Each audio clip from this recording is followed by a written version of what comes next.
Hey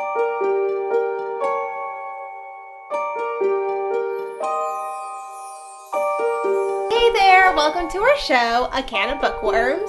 My name is Sarah. And my name is Victoria. And we are two fellow bookworms who share a passion for fantasy, young adult, and other fiction genres. We're here to give you a storytelling experience that'll give you deep dives into new reads and favorites alike. Just a little forewarning, if you're not into spoilers, then probably should stop listening now. We're going to leave no stone unturned when it comes to these books, and we're going to get pretty in-depth. So if that's for you, then cool. But if it's not, sorry. Bye. Bye. And just a little bit about ourselves, but Victoria and I are childhood friends. And growing up, we were really big book readers, and we were always sharing with each other our new favorite reads, and sometimes we even read the same book at the same time. And we're just here to share that experience with all of you guys. And we'll be doing 1 to 2 books a month, and we'll be uploading every Monday. So see you on Mondays. And just another small warning, we are very new to this. This is our first experience doing any sort of podcast recording or anything like that. So, give us some slack, at least for the first, till we get our bearings right. But yes. Yeah. And for our first book, we are going to be covering The Cruel Prince by Holly Black. And this is the first book in a trilogy, and all the books are already out as well. You're welcome. So you can go ahead and binge read the whole series. And without further ado, let's go ahead and get into our story. So go back to when you were 7 years old. We just jumped in a time machine, and imagine you were 7 years old, and I just told you that fairies are real, and you're going to go and live in Faerieland now. What would be your reaction? 7 years old. I feel like I'd be pretty stoked. Like, I feel like I would be into it for sure. I like all things mythical, and I always have, so I feel like I'd be down. Yeah, for real. Same. Yeah. I'd be very excited. But unfortunately for 7-year-old Jude Duarte, her experience was not as pleasant, a bit gruesome, and it was just a regular Sunday afternoon for Jude and her family. Jude and her 2 sisters were watching cartoons. Her mom was in the kitchen working on dinner, and her father was in the backyard doing some work. And as a 7-year-old, like, your biggest priorities are basically chicken nuggets and hanging out with your friends. So when Jude hears someone at the door, she doesn't hesitate to go open it, thinking it's her friend from down the street coming to hang out with her. And instead of a little girl, there was a very tall man with green tinted skin, teeth too large for his mouth, I don't know, I kind of imagine like a bulldog, with their... Yeah. What is that? Is it an overbite or an underbite? It's an underbite. Underbite. Imagine that. And he also has eyes that are eerily similar to Jude's older sister, Vivian.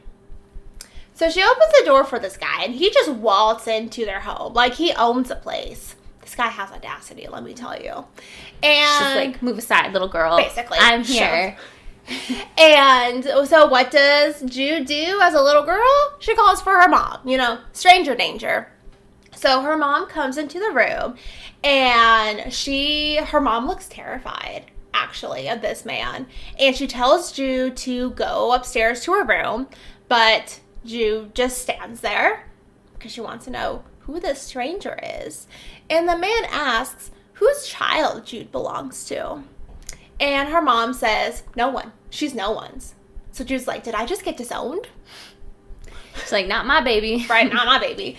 And especially growing up, Jude and her twin sister, Taryn, they always hear how much they look exactly like their dad. So just hearing her mom state that they're not her children is just really strange, But the conversation escalates further with this stranger, and it gets revealed to Jude that not only was her mother married to this dude, but she left him for Jude's father, and she faked her death. What? Yeah, I can't even make that shit up. That's crazy. Yeah. Faked her own death. Wow. Mhm. That's gotta take some skill. Yes. And she tells the man, quote, unquote, that his world isn't meant for people like her. And she renounced her marriage to him.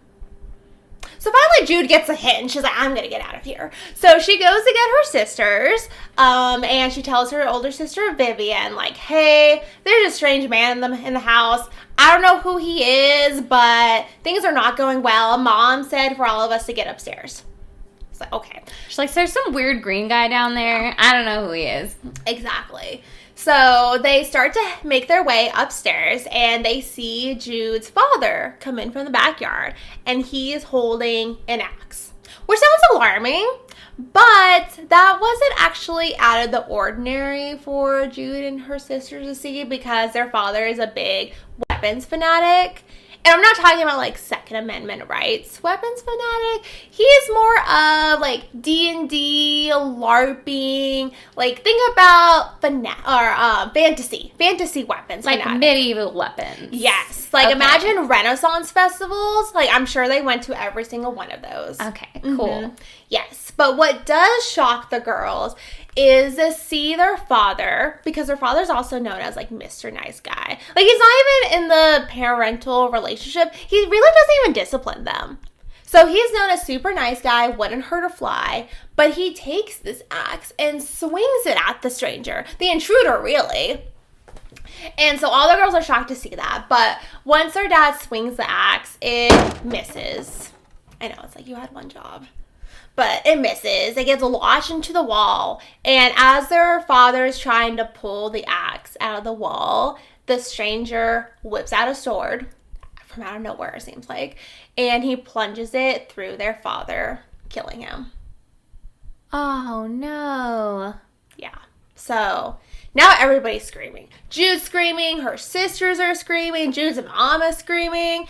And Jude's mom turns to make a run for it from this guy. And he's like, no, don't run. Don't you dare run from me.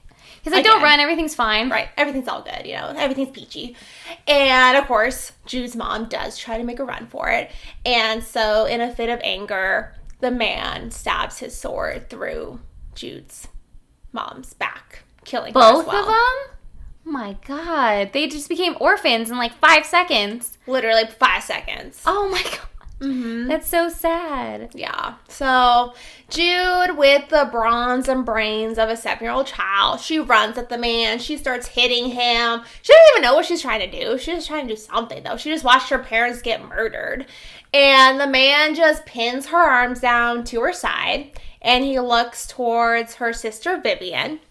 And he tells her, you are my child. You were stolen from me, but I have come to take you back home to Elfame, where you'll be rich where you'll be rich beyond measure and be amongst your own kind. So Vivian says, I'm not going anywhere with you. You just murdered my parents. Like, what? Pretty reasonable response. Yes.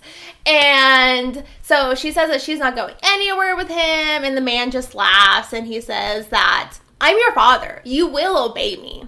And Jude chimes in. She's like, you're not her real dad.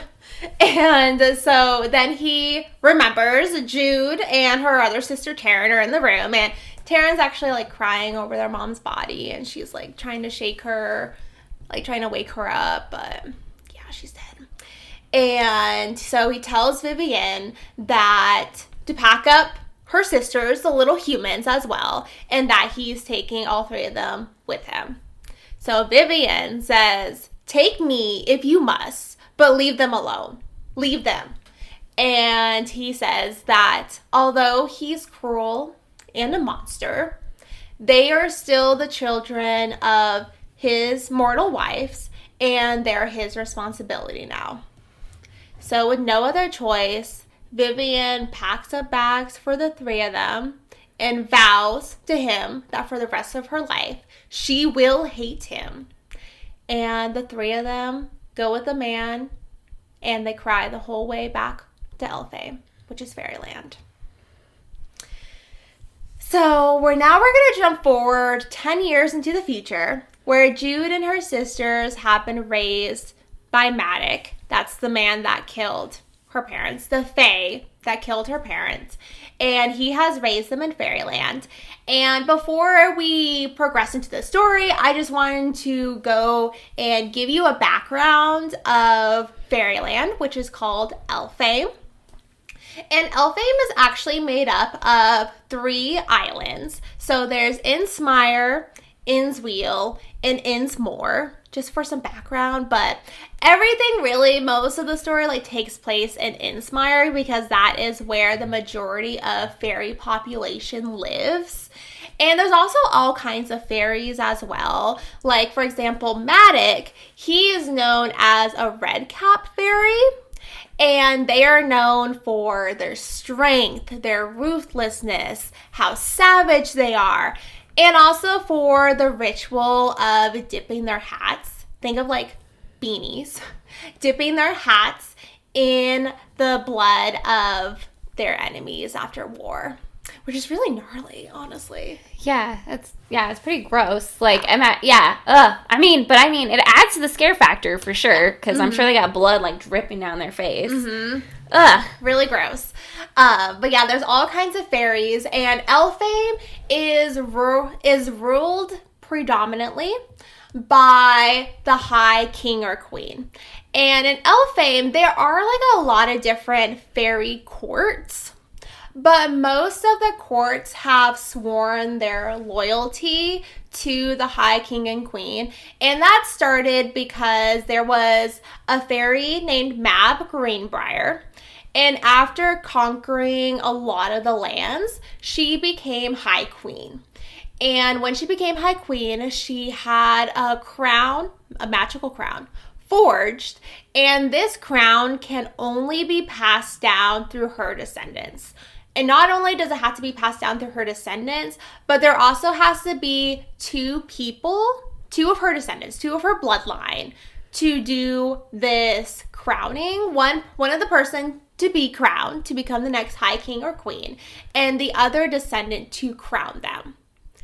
And then also the oaths and the loyalties from the other courts that have sworn themselves, that gets passed down through the crowns. So it makes it really hard to overthrow the Greenbrier line because they have this crown and the loyalty just gets passed down through the crown. And so they have ruled for generations. So the current High King is King Eldred, and he has 6 children. Yeah, he got around, even by fairy standards. But I guess he is a king, so. Yeah. Kings usually have 10, 12 children. Yeah. So from oldest to youngest, there is Prince Balekin, Princess Elowin, Prince Dane, Princess Raya, Princess Kalia, and then the youngest is Prince Carden. So those are his 6 children. And there's also different classes of fairy, and Maddox, he is in the high class because he's actually the High King's Grand General. So he leads them into war. He plans all these battles. He is a scary dude, honestly. People don't mess with Maddox.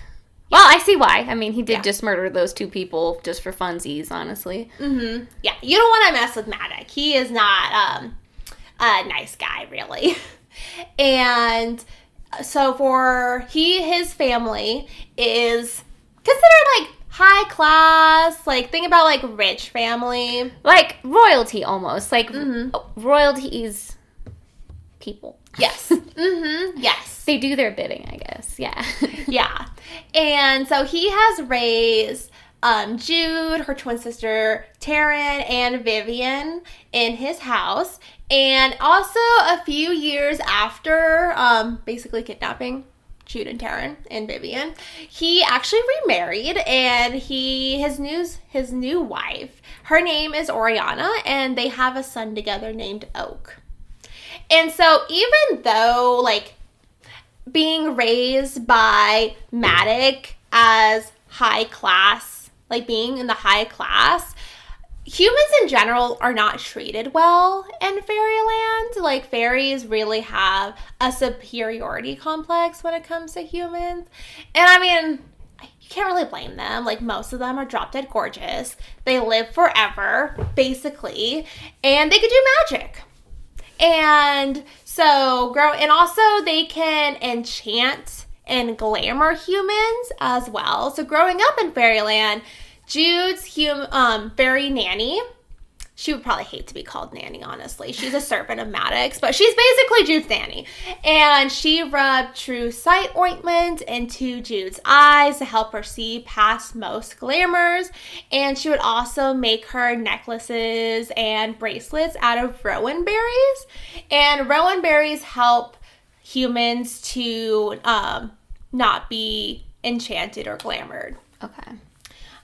So she did that for them. But yeah, humans are really looked down upon, and fairies don't have a lot of weaknesses. Like, they can't tell lies. Physically, they're unable to tell lies, but they can still twist their words around. So I feel like that's not much of a con, you know, that they can't tell lies. But they are also basically allergic to iron. They can't touch it, like it burns them. It's like their kryptonite. Exactly. That is their kryptonite, is iron. But other than that, they really have no other weaknesses. So they have a big superiority complex when it comes to humans. Yeah, they're like, you weak little human. Mm-hmm. You can't even do magic. Exactly. So humans are typically looked down upon, and then especially for Jude and her sister Taryn, they're always told by people like, oh my goodness, you're so lucky that Maddox took you in since you're the children of his no good cheating wife. Like, they were raised based on this.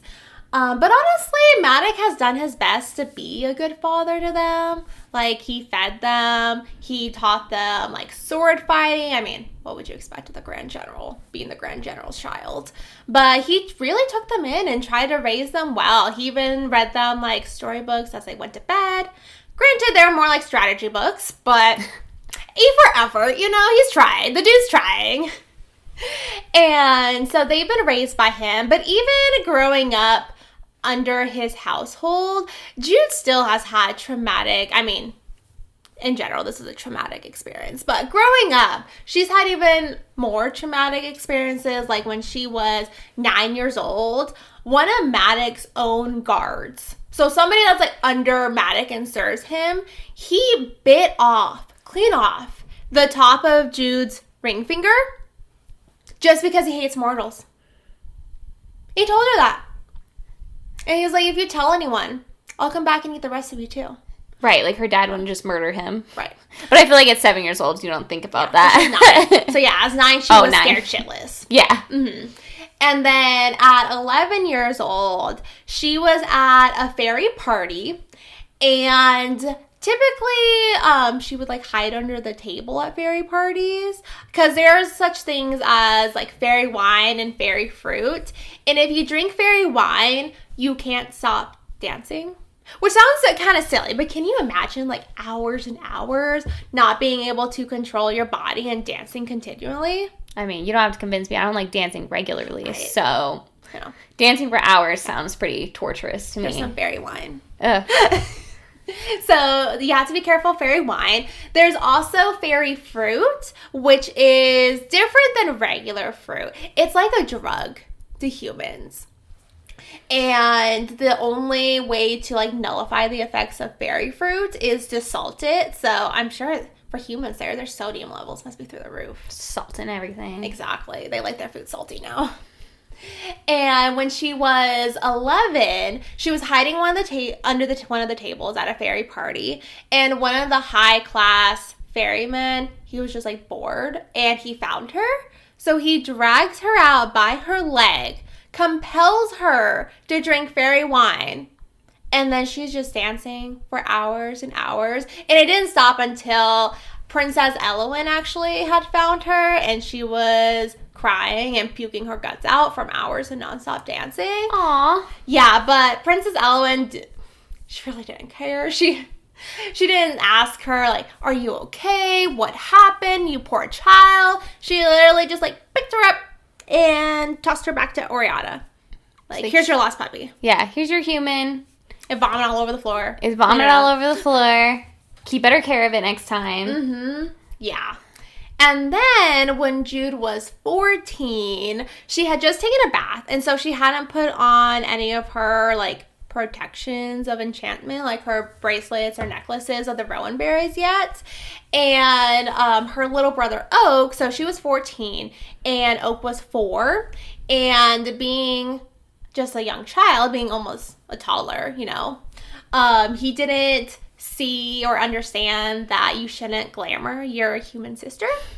So he places a glamour on her. He's like, let's play dolls. They play dolls. Chase me around the house. She chased him around the house. But then he found it really funny when he told her to slap her face, and she did. And so he told her to slap her face over and over and over. And so hours later, Tatterfell, Jude's nanny, finds them. Thankfully, after Jude's face is all red, she's crying from slapping herself for hours. And so, fortunately, Tatterfell stopped the situation. But yeah, even after that, Oak still tried to glamour Jude for like weeks after that. She never forgot to wear her protections after, but... Yeah, he's just like, this is so fun. I can get my sister to slap herself in the face. I love it. Hee hee. Yes. So, it's been pretty traumatizing. It's not easy. You really get the short end of the stick being a human in Faerieland. And so now we are fast forward 10 years into the future. And Jude is actually getting ready with the help of her nanny Tatterfell for another party. And fairies like to throw a lot of banquets and balls and parties. They call them revels. And this is a pretty common thing. So she's getting ready. Tatterfell's doing her hair. And Tatterfell says, maybe tonight you'll catch someone's eye and someone will ask for your hand. And you could be made a permanent member of the High Court. So for humans, there are really only 2 ways to have a permanent place in the High Court. One is to get married, like marry into it. And then the other way is to have a really great skill, like for example, music playing. And so Jude tells her that she wants to earn her place in the High Court. And Tatterfell looks annoyed, contemplating poking her with one of the hairpins, but so Tatterfell tells her, don't be foolish.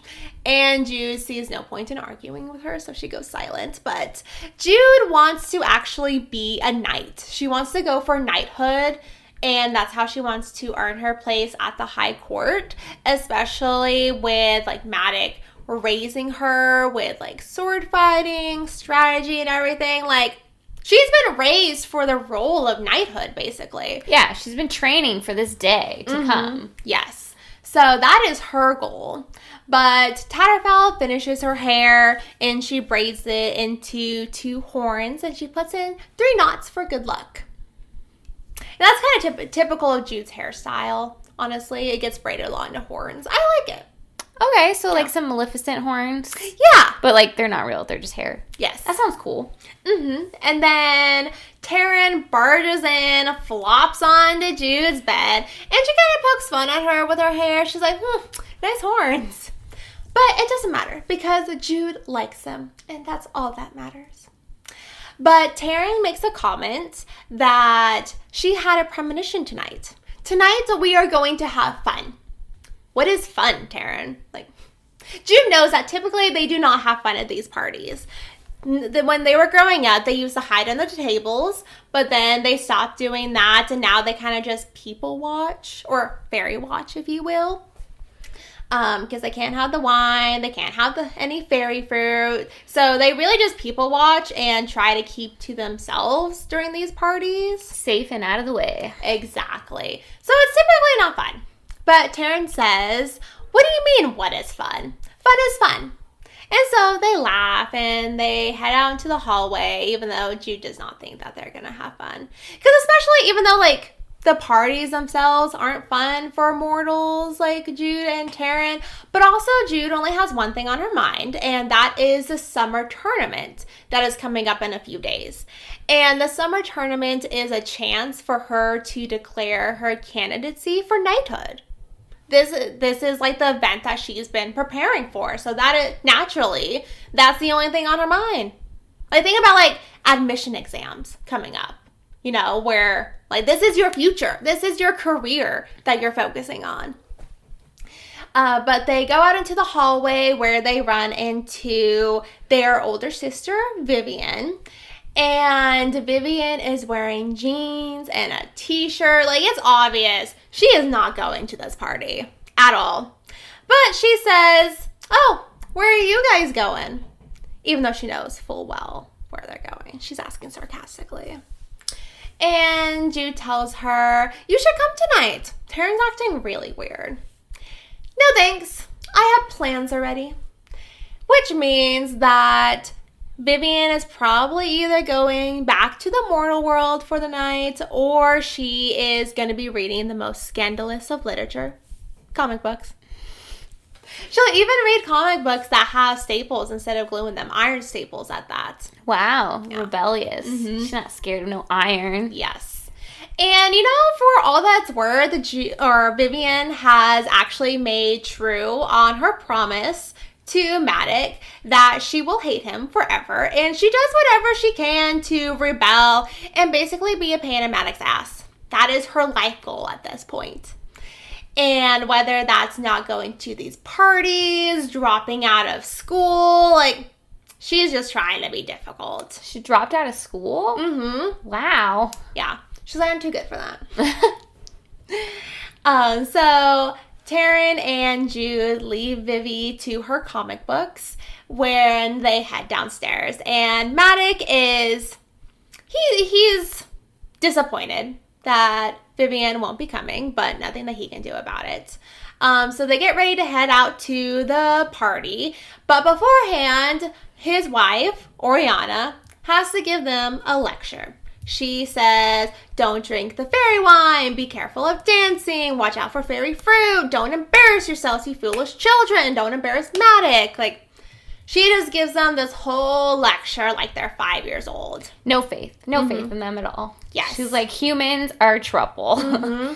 Yes. And she kind of has like the evil stepmother vibes. Like, of course, she's beautiful, but almost in an unnerving way. Like, she has really pale blue skin, long white hair, pink eyes and ears.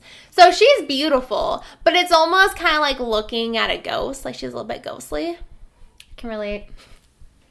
Yes.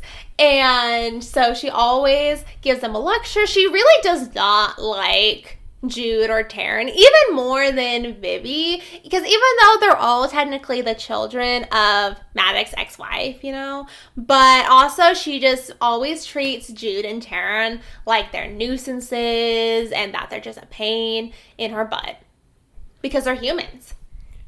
Dang. Mm-hmm. She doesn't even trust Jude or Taryn with her son Oak. Even though they love him like a brother, she doesn't trust them with him. Their own brother. That's crazy. Mm-hmm.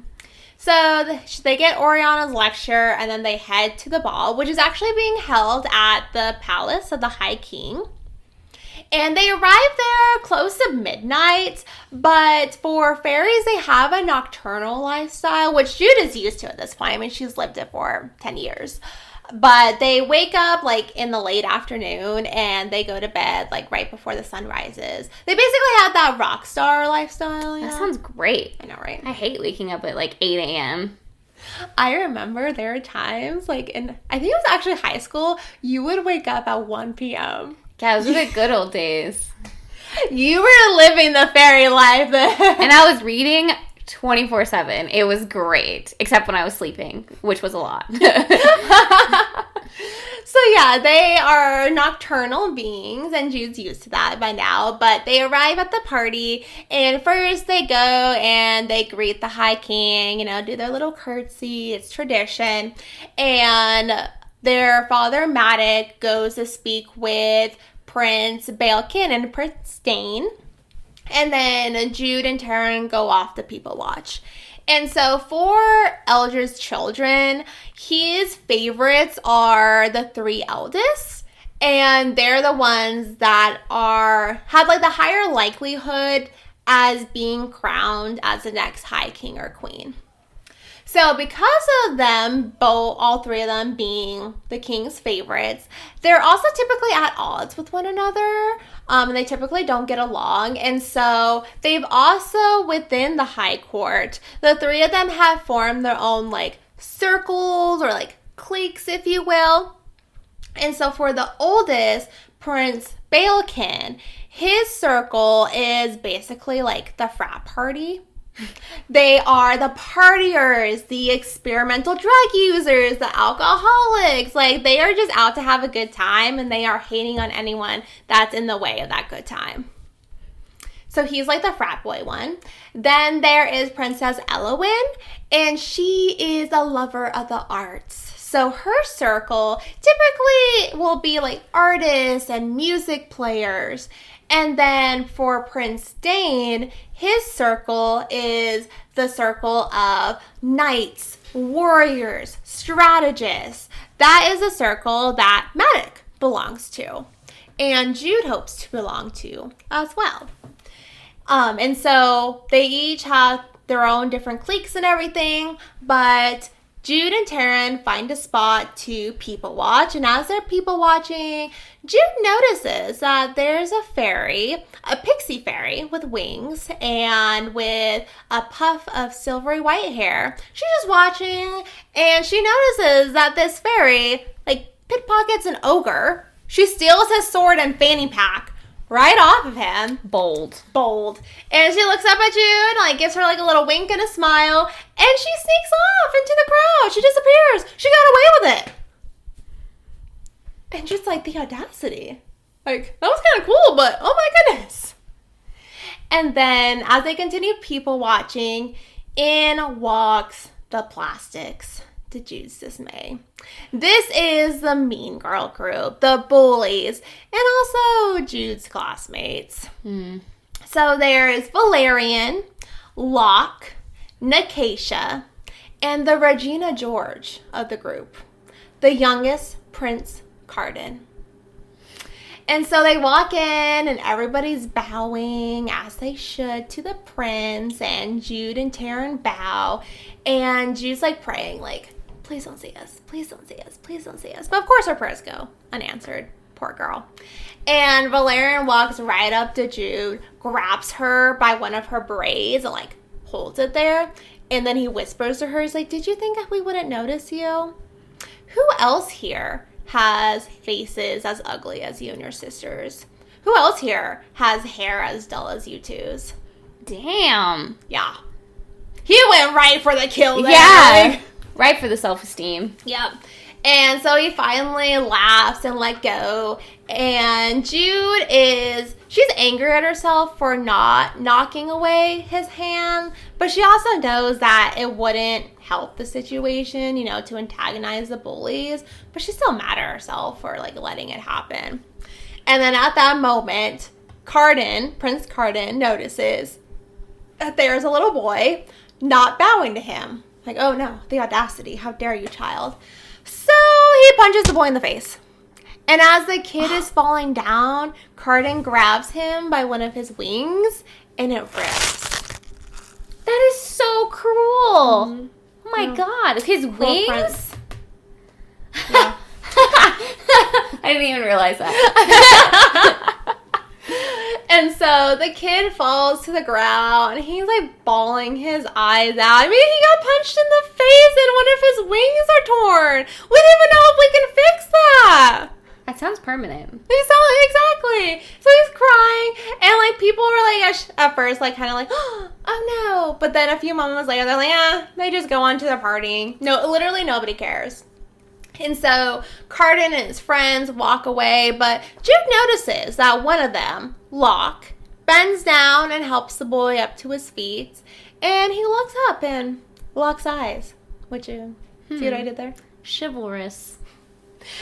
But then Taryn chimes in, stop staring at him. Do you want them to pick on us even more? And so after the party, Jude is exhausted. She is not only exhausted just like from the party, but she's more tired of just feeling powerless. Like she's tired of being tired, basically. She hates being helpless. She hates being powerless. And it sucks. She hates being told what to do all the time and have no control over her own life. Mm-hmm. I get it. Yep. Mm-hmm. And so the next day, Jude and Taryn get up for class. Yeah, they just partied on a school night. That's typical for fairies. Yeah, so they get up for class, and they have class at the palace. So it's basically like Hogwarts, if I'm being honest. Like, they learn about the stars and the constellations. They learn about, like, herb properties, languages, riddles, etc. Yeah, etc. They're basically just going to Hogwarts. Sounds like fun. I want to go. And Jude is really grateful for the education because Matic insisted that they get education, because actually not all fairies have this education. It's really reserved for high class, but Matic was insisted that as their children that they should get this education. So Jude is appreciative of it, but it also makes them a bigger target for bullying. You know, like, oh, the mortal kids, the no good mortals, having such a good education. And so they go to class, and during the class, they're learning about, like, fairy history, about the treaties between the different fairy courts, especially for the Undersea Court, which is ruled by Queen Orla, and how she made a treaty and a pact with, like, the High Court. And Queen Orla of the Undersea Court is actually Nikasha's mother. So Nikasha's a mermaid princess. Literally. She's basically the Regina George of the, or sorry, not the Regina George. She's basically the Gretchen Wiener of the group, of the plastics. You know, her mom created toaster strudels. I think it was her dad, but yeah, I get the point.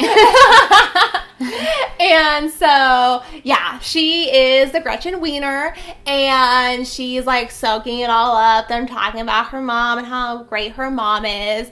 And she's actually, like, the reason why she's on land is to show, like, not proof. Do you know the word I'm looking for? I don't know. It's like proof, but like that's not the right word. But basically, like, to prove their alliance. That's why she's on land with the High Court. But then afterwards, they take a break for lunch, and Jude has her lunch out. She's ready to take a bite of her juicy sandwich, and then Carden comes up and kicks dirt on her food. And Darren's trying to eat it. Wow. But we love Jude. We stan Jude. She looks up at him. She's like, make me. To the prince. Wow, she is bold. Mm-hmm. And then Valerian comes up and kicks up more dirt onto her food. Yeah, they're really cruel. Especially Valerian. Like, there was a time when Valerian stole one of Jude's pens. And so Matic, you know, the good dad, he murdered her parents, so. But anyways, he's trying his best. He gave Jude an even nicer pen as a replacement. And it made Valerian so mad, he whacked her in the back of her head with a wooden sword. Holy. What? As a child? They were kids? Like, smaller, I mean? When that happened? Probably more like high school age. Oh, okay. But still. Like, there's something wrong with this boy. Like, well, I mean, if you're a kid and you hit somebody with a wooden sword, I feel like it makes more sense. But as, like, a teenager hitting someone with a wooden sword, like, you're just being mean. Yeah, you could have given her a concussion. Probably would have been happy to. But I'm serious, like, call CPS, the police, a psychologist. Like, he's not right in the head. Yeah. There's something wrong with him. But then Nikasha comes up and she pulls a pin out of Jude's hair. And she's like, oh, what's this? Did you steal this? Did you think that this would make you as pretty as us, as our equal? And Jude knows she'll never be their equal. Like, they are all beautiful. And Prince Carden is the most beautiful out of all of them, with his raven black hair and cheekbones so sharp they would cut through a girl's heart. Yes, this is literally how it's described. Honestly, if they made The Cruel Prince into a show, I think Timothée Chalamet would be perfect for Prince Carden. I'm speaking to existence. Oh my god, I'm on that ship for sure. I love Timothée Chalamet, and I think he would be perfect. He would literally be perfect. So If you guys are doing like votes for like book renditions, I feel like they should do fan votes. Just saying. They should. I don't know why they don't do that, because then they choose like people, and it's like, why? Let what were you thinking? the readers decide. Let the readers decide. Exactly. But yeah, he would be perfect for the role.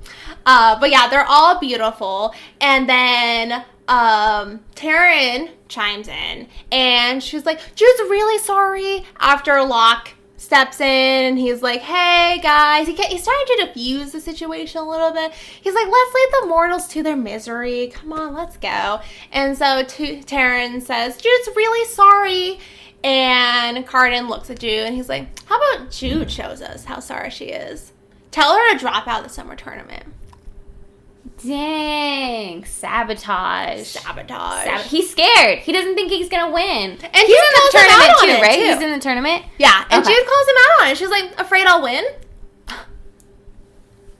And so Carden says that the tournament is not for mortals. Drop out, or you'll wish you did. But before Jude can respond to that, Taryn, of course, jumps in. And she's like, don't worry, I'll talk to her. It's just a game after all. And so then finally, Prince Carden and his gang of plastics, they finally leave them alone. And Jude and Taryn go home for dinner.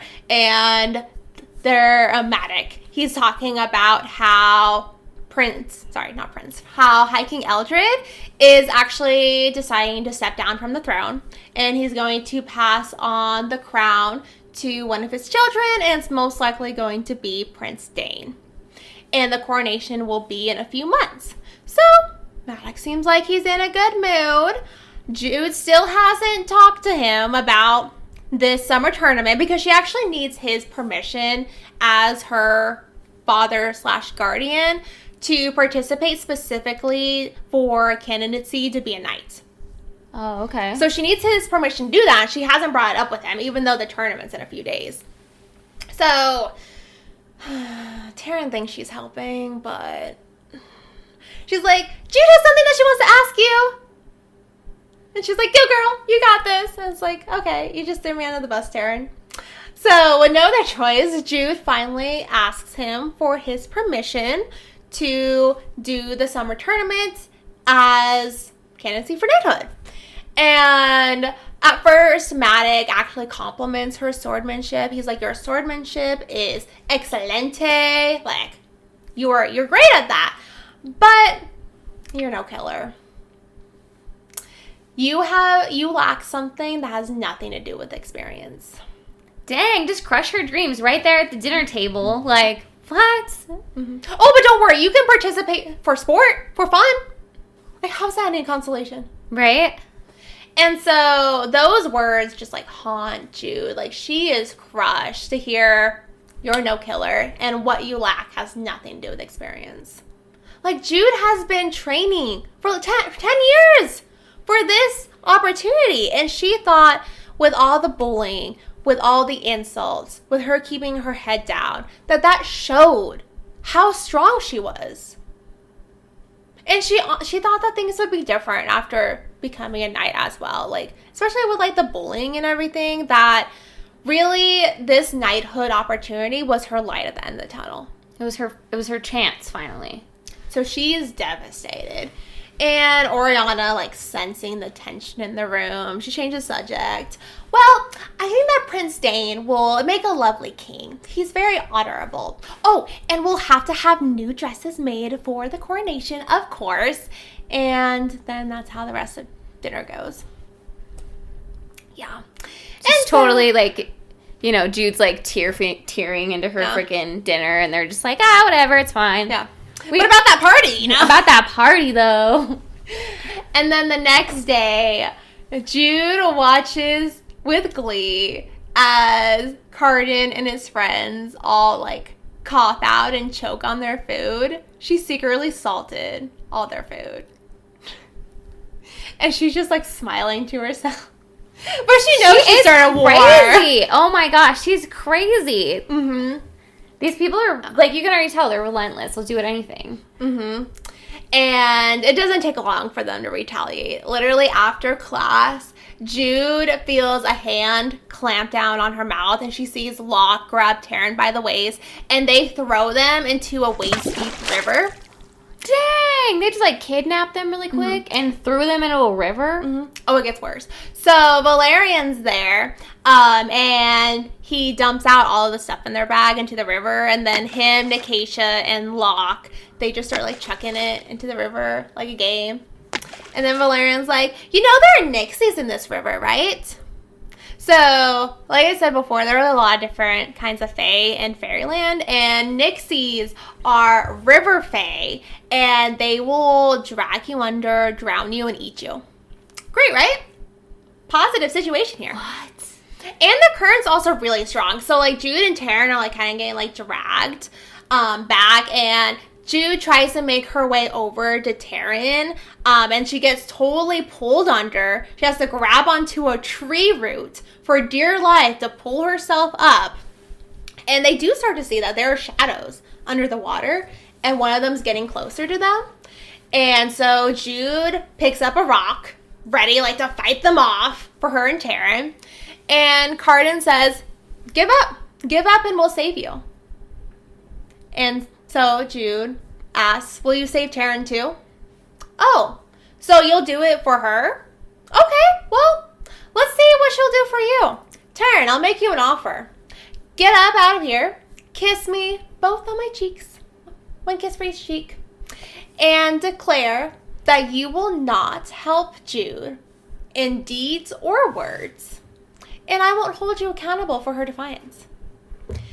And Taryn hesitates a moment, but Jude urges her on because she feels responsible that they're in that mess anyway. So Taryn gets out, gives Carden a kiss on each cheek, and they all laugh. And Carden's like, see what we can do with just her words, Jude?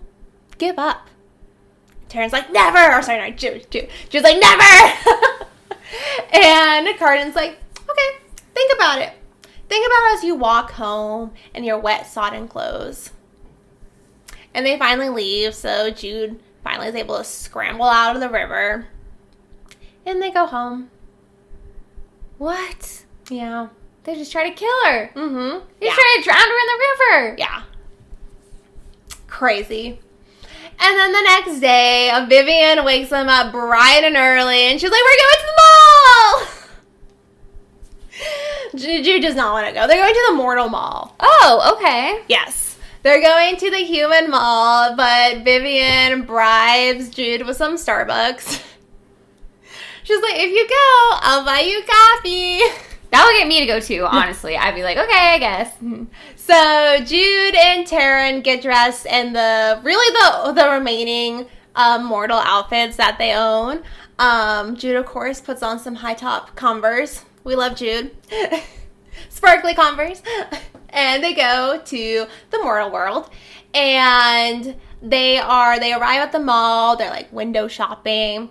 And Jude apologizes for Taryn for getting them in the situation. I'm sorry. I really don't feel like she should apologize. But yeah. I hold grudges, so. Yeah, how she left her sister there to, like, possibly drowned. Like, that was kind of off-putting. Yeah, Taryn's not a girl's girl. Like, sorry. I don't like Taryn, but we'll get more into that. Don't worry. And so they apologize to each other, and Vivian tells them that they're actually there to meet her girlfriend, and she wants to move in with her girlfriend, and she wants Jude and Taryn to go back with her to the mortal world and all live in the mortal world. Dang, she had an escape plan? Mm-hmm. That's crazy. But honestly, Jude and Taryn don't want to go back to the mortal world. Like, they've been raised in Elfhame for so long that that's all they know. Right. It'd be like getting plucked up as in, like, you know, you're already, like, a teenager, and then they're like, let's go live in the regular world. And she's like, what? Yeah. This is the only thing I know. Mm-hmm. I get it. But at the same time, like, they would get treated a lot better. But they would also have to, like, even though, like, they would be treated better by, like, other people, can you imagine, like, literally getting a different education, learning different skills, and then just being plopped back into the mortal world and be like, okay, go find a job. Yeah, I mean, Be an you adult. can't even be a cashier at that point because you don't even know what currency is. Yeah, they don't even have their GEDs. So what are they going to do? Yeah. And so Elfame's like all they know. And also, even though like it's kind of shitty for mortals, like it's like magical. They have all these like banquets and everything that they go to. And they each have their own aspirations. Like Jude wants to become a knight and Taryn wants to fall in love and get married. And they're loaded, so Yeah. that kind of helps things a little bit. Mm-hmm. So they also they don't want to go back to the mortal world. Yeah, they're like, I have servants here. You really want me to go struggle in the real world? Go work at McDonald's? Like what do you want from me?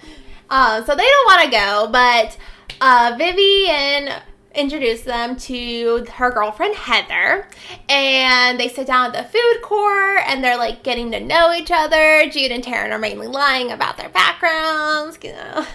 But Heather is an art student at college, and she wants to be a comic book designer, artist.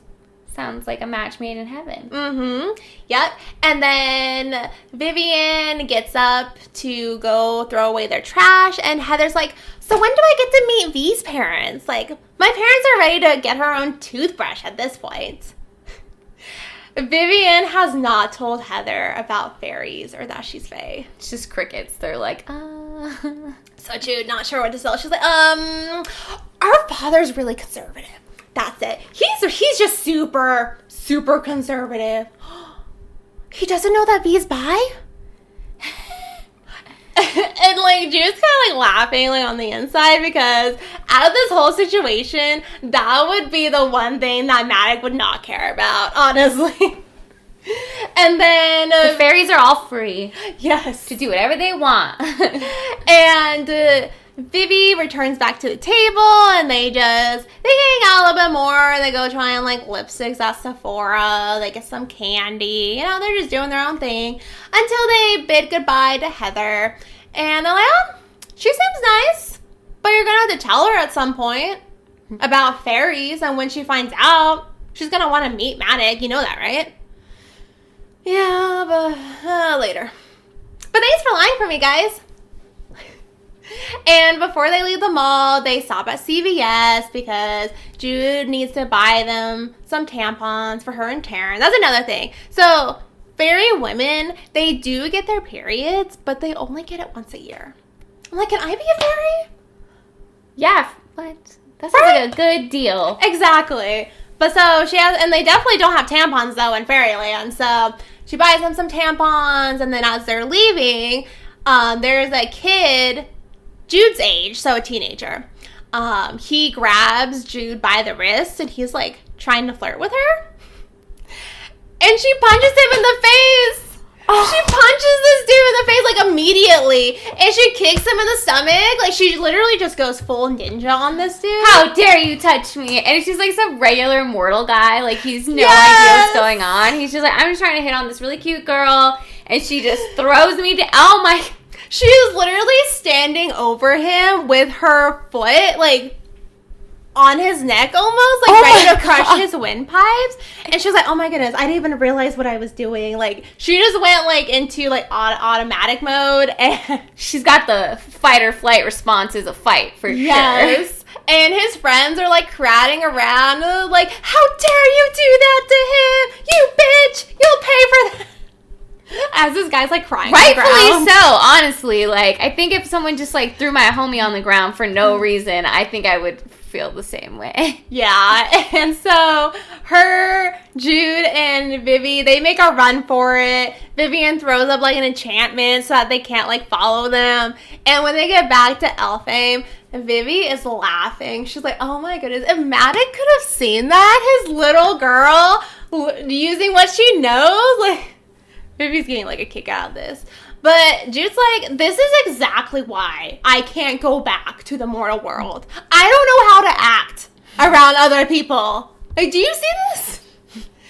She's like, I just punched some guy in the face. This is exactly what I'm talking about. I'm not going to move in with you and your girlfriend. Yeah. That would be a great first date, first impressions. Just punch a dude in the face. Yeah. And then if he sticks around, you know he's the one. Yeah, he's a keeper. So, yeah, they go back home, and Vivi doesn't have any response to that. Because she's kind of like, yeah, you're right, girl. But. And how did they get to the mortal world? Oh, yes. So, Vivi, because she's half fae, she can do magic. And so what she does is she literally will conjure up some horses out of weeds. Must be nice. Yeah, she makes these, like, ragwort ponies, and they fly to the mortal world. Dang, just take off on Pegasus like that? That's crazy. Mm-hmm. So the mortal world isn't, like, that far away, then? No, it's... Even though it's, like, separated as an island, like, if you, depending on, like, where you are in Faerieland, like, if you're high enough up, you can actually see, like, across the sea to the mortal world. It's kind of just, like, a skip and a dash away. So it's just, like, off the coast? Yeah. Wow. I never would have thought it would have been that close. Mm-hmm. They must have, like, some cast spells. I'm sure they have, like, some kind of enchantment so that, like, most people can't find them. Yeah, so they can just, like, run straight into the island. Yeah. But because, like, it is separated by sea, like, as you can imagine, like, fairies don't, like, have, like, boats and stuff. Like, why would they need boats? But, I mean, they have mermaids, right? Yeah. So. So they just ride mermaids across the sea. Yeah. Like, yeah. But, yeah, it's not that far away. So it's, like, kind of, like, right there off the coast. Yeah, and then the next day, Jude wakes up for the summer tournament, what she's been waiting for, but she's actually not, like, participating for knighthood, so, for fun, sport. Yeah, she's not happy, but she goes, and the night before, her and Taryn did get in another argument, and she was like, fix things with Cardin, like, it's just a game, like, you don't even have to say anything, just don't fight him, don't go against him. She's, like, the least supportive sister I've ever heard of. Like, she is not on her side I told you, she's not a girl's girl. Like, Taryn is not a girl's girl. Yeah. Yeah, so for Taryn, for the first round, so for the tournament, there's, like, spectatorship and everything, like, people watching. So, of course, Jude's family is there, Maddox, Taryn, Vivi, and then there's also, most of the royal family are there too, so Prince Balekin, Prince Dane, Princess Eowyn, and Princess Raya, they're all there too, and they're kind of, like, under, like, a tent. Okay, so it's, like, jousting, like, everybody comes out for the jousting match, and... Yes. Okay. And the summer tournament, it's split into rounds, and it's basically like capture the flag. That's how it works.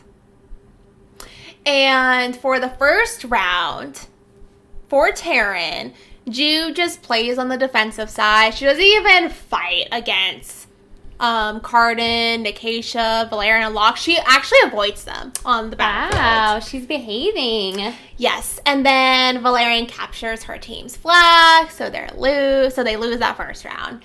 And then the second round, they're lining back up, and Cardin comes up behind Jude, and he's like, somebody's being really docile today. Did your sister talk to you? Wow, she must really want us to like her. You know, I'm sure if I asked her, she would probably let me have her way with her right here on the ground. And she'd probably thank me for the honor. Oh my god, the audacity. And then he gets up even closer to Jude, and he's like, but I wouldn't be the first to green gown her. He's trying to dishonor her? That's crazy. But remember, fairies can't tell lies. So Jude is so pissed. Like, oh my, I didn't even remember that. Mm-hmm. What? Yep. So Jude is royally pissed. Like, all her good girl behavior, out the window. For the next 2 rounds, Jude fights her hardest. She is fighting anyone and everyone. She's, like, throwing elbows out. She's like, I have to defend my sister's honor. Mm-hmm. Yeah, she is not avoiding Cardin and his friends anymore. She's ready to fight. And her team wins. The second and third round, they win. What? Yeah. She got a black eye and a scraped knee, but she is triumphant. Battle scars. Yes. But then she looks to the crowd, and Maddox's not even there anymore. He already left. Oh my god. She just tried her best. I would and it be didn't even so matter. crushed. Mm-hmm. Wow. And what's worse, Carden's waiting for her off the field. So he grabs her by her face and by her braid hair. He, like, wraps it around his hand like a rope. And he tells her, do you know what being mortal means? It means to rot, to die. That's what defines you. Dying. Dang, I'm offended. Right? And yet you stand here before me, and you are a corrupt, corrosive creature, and you still defy me. Beg for forgiveness. Make it pretty. Make it worthy of me. This guy is something else. Yeah. Do it, or I'll keep hurting you until there's nothing left. So Jude starts to lower herself to her knee, and she opens her mouth, and she can't say anything. She says nothing. Even after everything, she can't bring herself to apologize to him, to beg for forgiveness. So instead, she looks at him, and she says, you think because you can humiliate me, you can control me? You keep reminding me that I'm just a mortal, and you the Prince of Fairy. But you know what that means? Let me remind you. You have so much more to lose. And me, nothing. You have gone out of your way to make me less than you. And I let you. I kept my head down. But that wasn't enough for you to leave me and Taryn alone. So I'm done. I'm going to keep defying you. And I will keep shaming you with my defiance. And you may win. You may hurt me. You may humiliate me. But I will take away everything you have on my way down. And I promise you this. This is the least of what I can do. Drops the mic. Wow. She starts walking away. My hero. Yeah, and Carden is shocked. Nakacia's shocked. Like, everyone's like, They're like, what do we do? What do we do? Valerian looks pissed. He looks so They're mad. like, there's an audience. We can't just kill her right here now. Yeah. So she walks away. She goes to a fountain to wash off her face. And Locke follows her. He's like, are you okay? Do you think I'm okay? That's what I would say. And she's like, why do you care? Be like, okay, enemy. Right? He's like, I just think it's funny. You found that funny? It's just funny how you get under his skin. No one else does that but you. Keep it up. And then he wets a cloth and he like starts like wiping her face. And he smiles at her before walking away. Interesting. He kisses her hand. Interesting. And walks away. And so Jude goes back to her sisters, and all she can think about is Carden's shocked face and Locke's smile. Yep.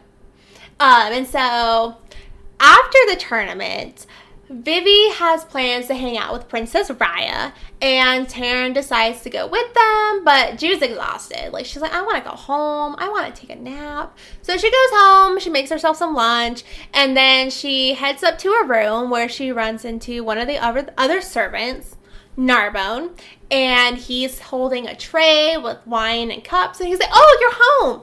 The prince is waiting for you in Maddox's office. And she's like, Prince? She's like, Prince Carden? Here?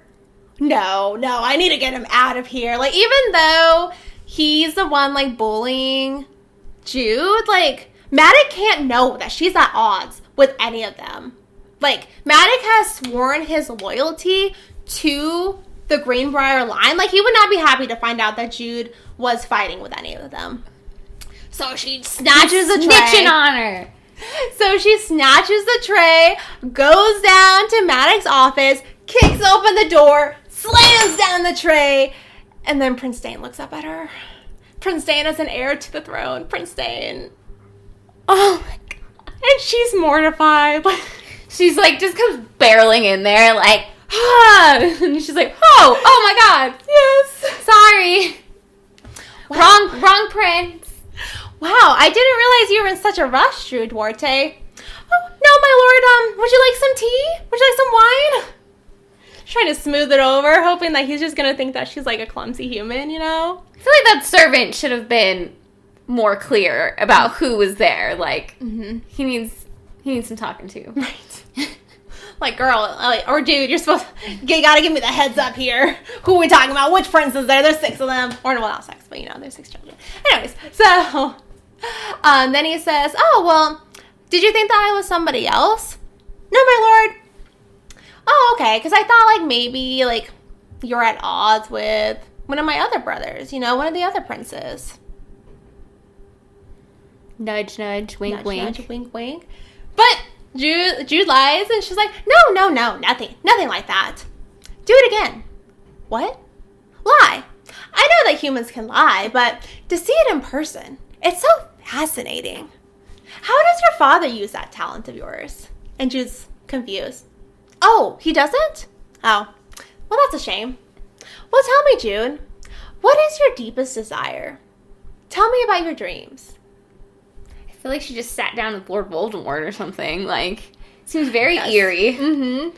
And Jude's, like, in disbelief. Like, what? It can't be that easy. Like, the Prince of Fairy is not just going to waltz into her home and give her her greatest desires, give her knighthood on a silver platter. Like, can't be that easy, right? Right. So Jude tells him, I want to be a knight. I want to swear my sword to the crown. Interesting. Surprising. But not displeasing. But what is your deepest desire? What do you mean? I want to serve the crown. I want to serve the crown as a knight. No. Tell me what you wouldn't tell anyone of. Desire is kind of funny. Once you desire something, and then once you have it, then you desire something even greater. So what is your deepest, ultimate desire? And Jude ponders it, and honestly, she almost wants to ask him if he can make her immortal. Can he make her a fae? But she doesn't even think of, she's not even going to push her luck with that one, So she thinks about it, and she remembers how at 14 she had the experience with Oak where he glamored her. And then she also thinks back to Carden and him saying, see what we can do with just our words. And so she looks at Prince Dane and she says that she wants to be able to resist all glamours and enchantments. Really? But you know our ways. You had true sight ointment gifted to you when you were a child. Salt our food, turn out your pockets, or wear rowan berries, turn out your socks so you never get lost. But what if they take away my bracelets of rowan berries? What if they turn out my pockets? What if they rip my stockings so that those don't work? I can give you anything. I can give you a mark above your brow so that anyone and everyone who sees it will fall madly in love with you. I can give you a sword that will cut through starlight. Are you sure this is what you want? Even if I give this to you, it won't be able to save you from poisons or fairy fruit. I don't want to be controlled by magic. And so Prince Dane says, very well, I'll give you this. But what do you want in return? Jude knows that although fairy jesses are great, they're awesome, they're typically gifted to mortals who have served like a great deed, but they also come with a catch. Right. So what do you want? Nothing you haven't already offered. I want you to join my court of shadows. I want you to be one of my spies. A spy? That's not a knight. Right? You'll be able to do whatever you want, especially when I'm in king. You'll be able to do whatever you want. I'll make you powerful beyond measure. That sounds nice. Yeah, so she's considering it. But it's also it's because she was trying to go for knighthood, being a spy, she'll be sworn into secrecy and nobody can know about it. It's kind of like expecting a marriage proposal and then being asked to be the mistress instead. So it's kind of It's not exactly what she wanted, but at the same time, she doesn't even know she would like knighthood. Like, knighthood could have been very boring, actually. I was like, what does Jude have to lose? Maddox already told her no, that she can't go out for knighthood yet. He said maybe in a few months after the coronation, maybe we'll talk about it again. You know, we'll revisit the topic. She doesn't even know if she would like knighthood, or if she would even be able to get knighthood. Right. So Jude, with nothing to lose, gets down on her knees in Maddox's study, and she swears an oath to Dane to be in his service. And he places a dress on her so that she would be able to resist all enchantments and all glamours, save for the maker of this dress. Ooh. Dang. And that is where we leave you for part 1 of The Cruel Prince. So make sure you tune in on Monday to find out more. Yep, better join us next week to hear the rest of the story. Yes. Toodaloo! Bye!